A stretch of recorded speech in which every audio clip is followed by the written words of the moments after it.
very small, but it can turn to a big tree. Good morning, everyone. I'm Ingrid. I'm here to tell you that not all superheroes wear capes.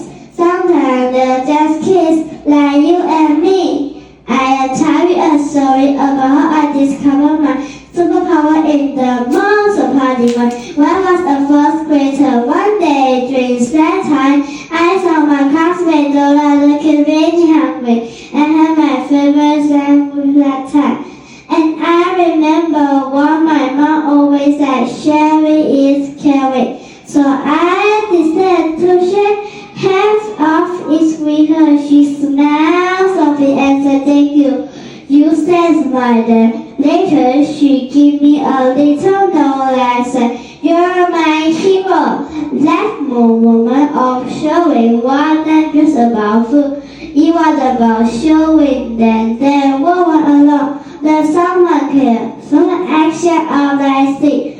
Find out with purpose and let it go into something extraordinary. So if you see someone who needs help, don't be afraid to say it. You can be my hero. Thank you, everyone.